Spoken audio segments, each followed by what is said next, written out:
Hey folks, Rob Daniels here from the movie, TV, and video game soundtrack program Visions in Sound. You can find me every Saturday morning at 12 to 2 a.m. on Mix 98.5. And if you miss the show, which, hey, does happen, you can also find me on my website, visionsinsound.ca. Okay, how do I put this? When I said a long time ago that when I reached 100 subscribers, I would tell the John Frizzell story. Okay, so I reached 100 subscribers a couple of days ago. And in fact, at last count, I am at 102 subscribers. So here is the Toronto International Film Festival John Frizzell story. And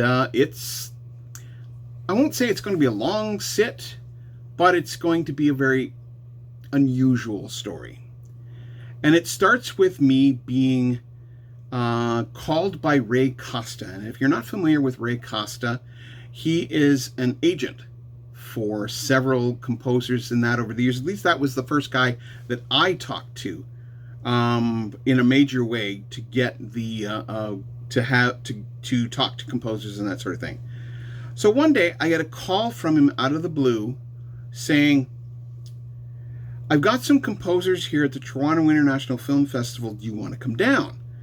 And I said, but I'm not accredited. He says, that's fine. We'll get you in anyway. And I thought, okay. So very quickly, I pulled together a video camera since I didn't have a digital recorder at the time.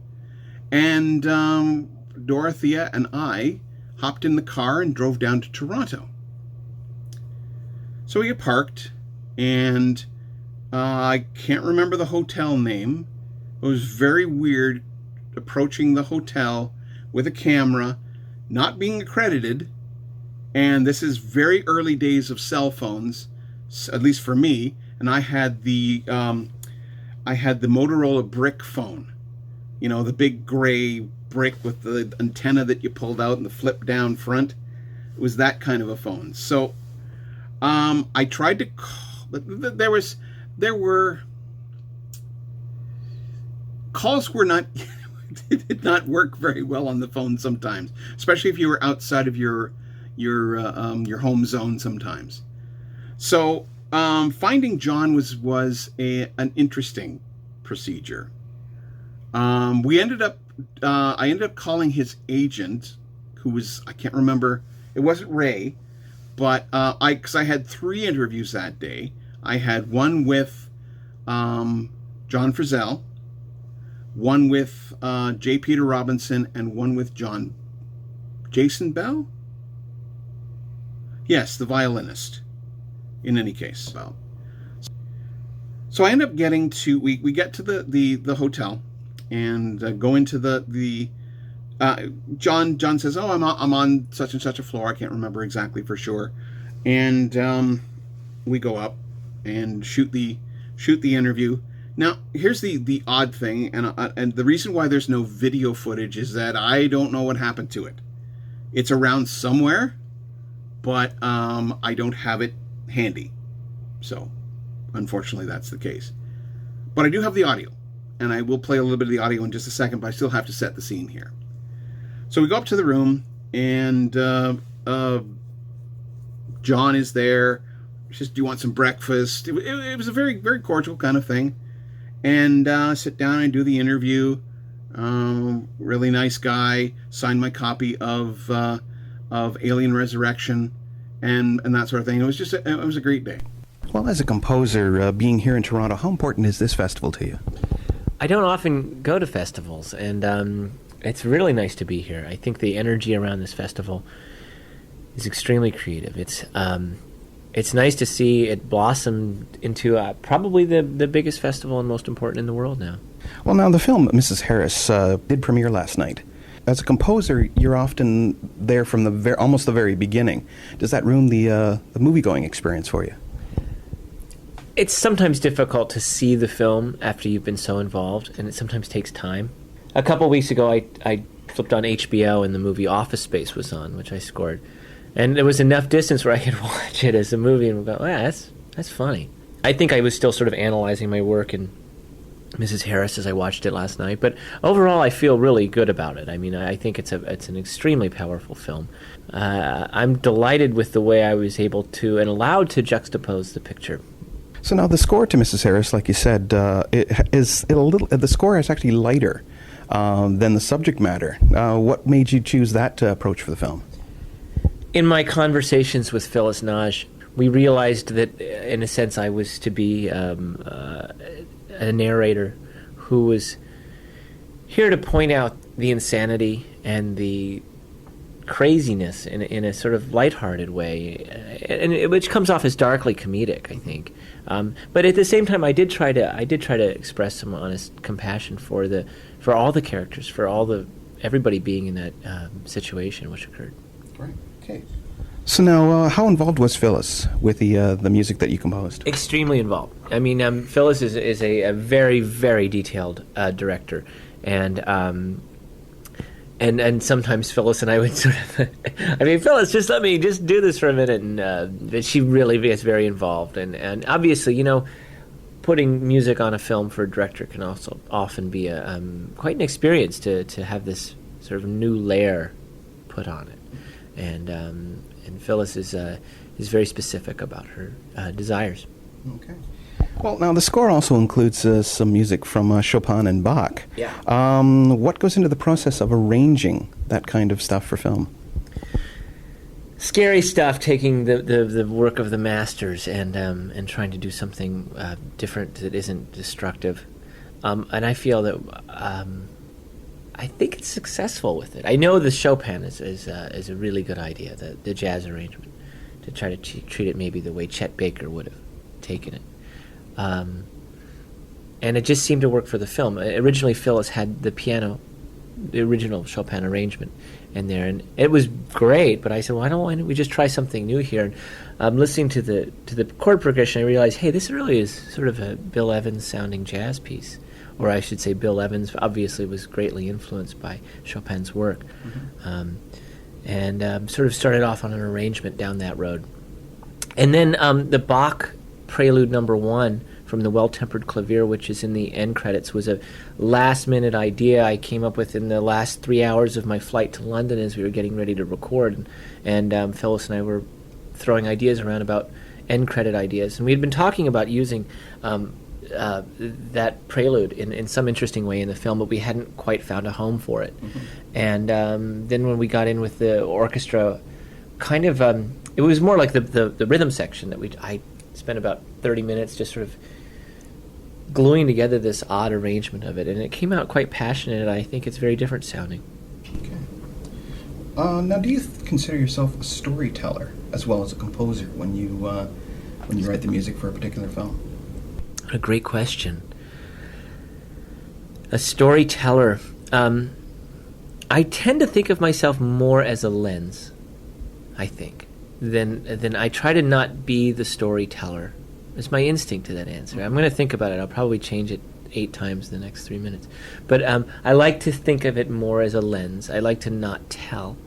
I like to try to create a hue or a tone which is going to then cause an emotion. The causing of an emotion is a fascinating concept and a very delicate one. Well, now, as a composer, your job is to write music, but do you use silence as a composing tool? Yeah, as long as I can put it on the cue sheet. Get paid for silence. No, yeah, I mean, spotting. Okay, now we're going into... John's going to rant here. It's amazing to me that the world of filmmaking often excludes composers from the spotting process, that when you come onto a film, a lot of the time, everyone says, oh, we know where music's going to go. Not only do they know that, but then they have temp in there, they know what the tone is going to be. Is that we're a group of professionals who have spent our lives devoted to the concept of music to picture, and not only what, but where. And I think that when you work with a really great director, you really realize that they're going to ask you not just what, but where. And this was the case with Phyllis too. We definitely spent a lot of time contemplating the spotting of this film. It was very difficult and complex. In a different way, it was complex in a similar way to Office Space was complex, because it's very real. Obviously, two very different films. And also, the prize winner of Defiance, Ohio, was an interesting spotting experience. What kind of score you write often affect you physically? Oh, good question. Another one. Yeah, I think that the mood will just kind of will sit with you a long time. I did some of the horror films I've done have really taken a toll on my body. 13 Ghosts, for instance, as my neck was stiff for a good 8 or 9 months after it. And I've learned over the years now, and in later films than that, when I was doing tension, I've learned, and I worked with a physical therapist about how not to bring the tension into my physical body as I was getting it to emote. And I think it makes me more of an objective composer too. And I think it's something that composers can really make a mistake on is acting out, physically feeling the music. You can mentally feel it, but it's too taxing to physically feel it if it's something negative or tense. Right. Okay, so now how would a score you write today differ from one you wrote 5 to 10 years ago? I think I'm much more conservative with the thematic information. I think in a sense I've tried to be much more minimal and structured. It's a lot more structure. There's been huge changes in the way I work. Obviously, almost every composer now uses computers, but I've set up my system now where I don't work from the normal. I use Logic, the software, but I don't work from the arrange page, which is a bunch of squares and stuff on the page. I work on the score page. So I'm looking at printed music the whole time. And that's a big change, is to just really think more structurally, orchestrally that direction, and not to be looking at little squares, but to be looking at notes. It's more like a pen and paper technique using technology. Well, thanks, John. I appreciate the time you've taken today, and hope your career continues on the incredible path it's been going. Well, thank you very much, and great questions. Really nice to talk about this. Okay, great. So we go down in the elevator, and we're going, well, now what do we do? And while we're waiting for these other interviews to happen, and so we end up grabbing some food or something like that somewhere, and we do the other interviews. And we're just about to head back to town, walking back, and I get a phone call from John's agent. And she says, get in a cab now and head on down to the Sutton Place Hotel. There'll be tickets waiting there for you for Mrs. Harris, which was the film that John had done the score for at that time. So we hopped into the cab, went down to the Sutton Place Hotel, and I go to I went to the concierge and because he hands me this. I said, my name's Rob Daniels. I'm here to grab some tickets because I was told by such and such to pick up the tickets. So I pick up the tickets, but instead of being tickets, and I still have the note. I kept the note. This is basically sorry Mario, your princess is in another castle kind of thing. And so this is, I am so sorry, but your tickets are with Jeff Hill at the Ryerson. He will be outside the theater, bald, glasses, gray goatee, red striped shirt. Sorry for the confusion. Didn't have a phone number, and I believe it's Carrie that the name is. So we're in the cab. So I go back out to the cab. I have to tell the cab driver again, we have to go to the Ryerson Theater, and he's fine with it. So while we're in the cab driving to the Ryerson Theater, I get a call from Carrie, and she's this was oh sorry. I have to go back just a second, because the whole tickets thing came about because John Frizzell wanted to go to a Jays game. So that was what that was all about. Anyway, back to the inside the cab. So we're inside the cab. driving to the riding to the theater, and I get a call from Carrie, and she goes, when you get to the box office, just ask for tickets. If they give you a problem, tell them you're John Frizzell. And I'm like, but I can't do that. And she's on the phone. She go, I remember this distinctly. She goes, just do it. Do it. And I'm like, okay. So we get to the theater, and we get out, and we go inside the theater, and I stand at the box office, and I go, hello, I'm here to pick up some tickets under the name John Frizzell. So at this point, I had not actually said that I am John Frizzell. I just said I picked up tickets under the name John Frizzell. So she goes, the woman goes back, and comes back a couple of seconds later. She says, "I'm sorry, sir, we have no tickets under the name John Frizzell." And so I go, "Can you check again?" She goes back and checks again.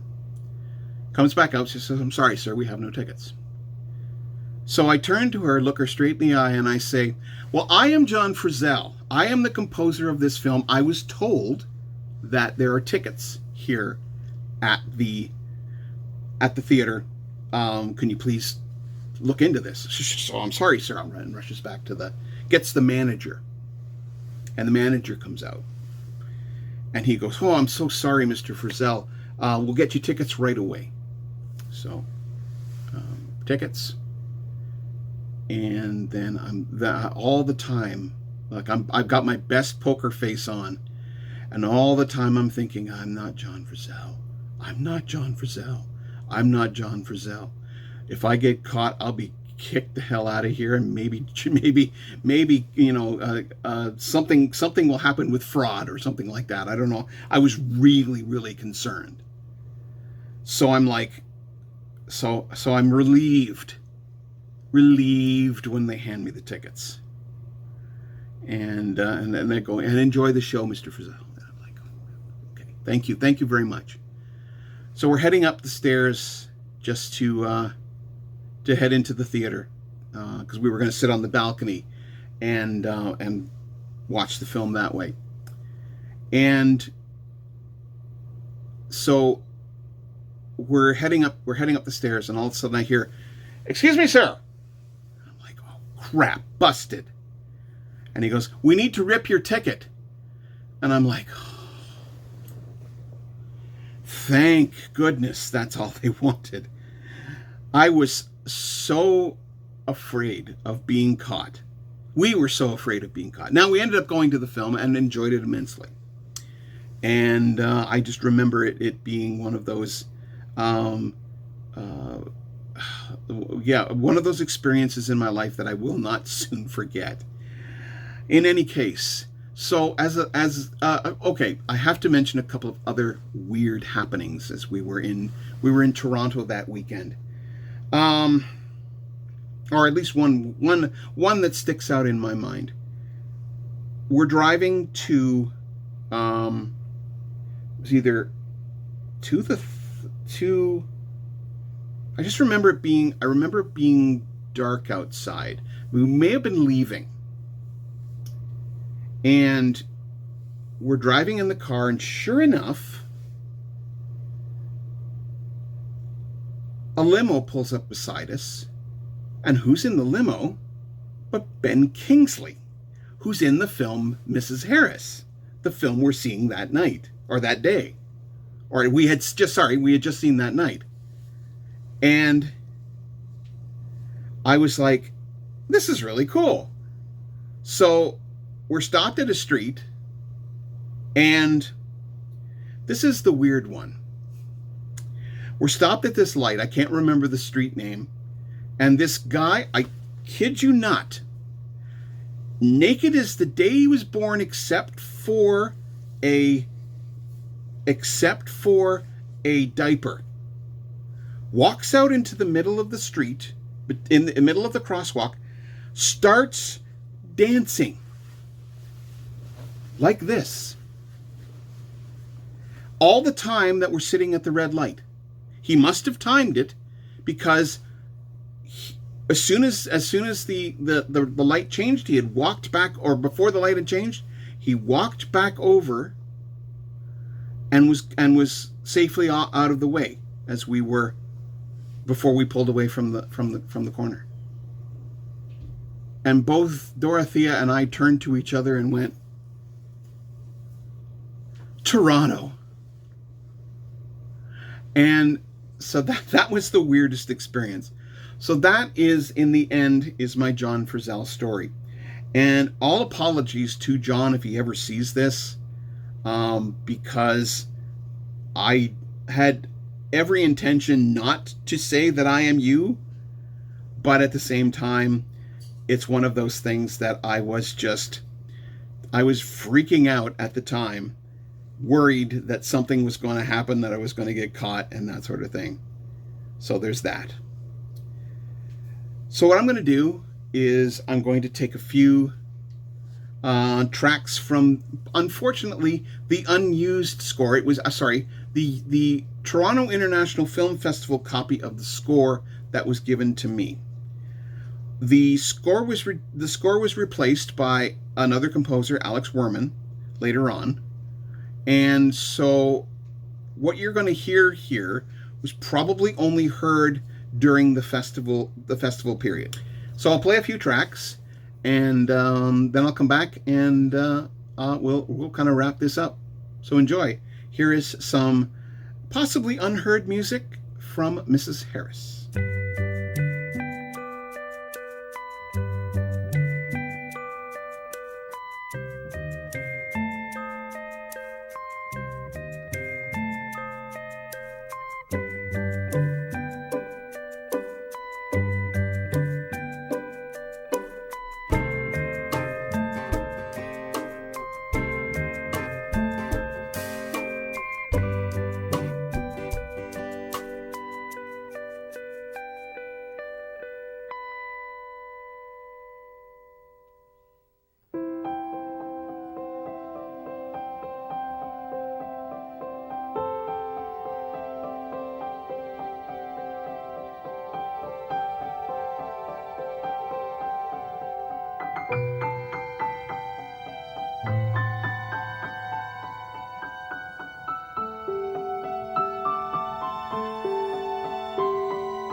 So there you go. Again, apologies to John Frizzell. So what I'm going to say is what I usually say. Like, share, and subscribe. And by the way, I have to say that this coming up very, very soon, in a couple of days actually, will be the 25th anniversary of Visions in Sound. And there will be some special events, so keep your eye out for some announcements, events, that kind of stuff that are coming up very, very, very soon. They'll be all happening. The main one will be happening on Saturday the 7th, and there'll be others throughout the month. So just note that.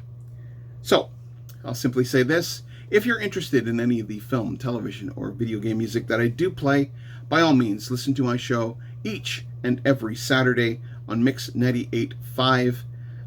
And if you miss the show, which does happen, then you can try my website, visionsinsound.ca. I'm on Blue Sky these days. That's at visionsinsound.bsky.social. I can also be found on GoodPods, a downloadable app for your phone or other type devices, and I can also be found on on many of the other podcasters out there, including the likes of Apple Music. I realize it's tough times out there, and if you need it, please call 911 for immediate help. In Canada, anyway, you can dial or text 988 for the Suicide Crisis Helpline. You can call 1-844-HERE-247 and HERE247.ca. They all offer ways of getting help if you or someone you know may be suffering from mental health issues. So there you go. As I said, like, share, and subscribe, and get out there and listen to some fantastic scores, wonderful scores, and by all means, for sure, have yourself a great day. We'll talk to you soon. Bye for now.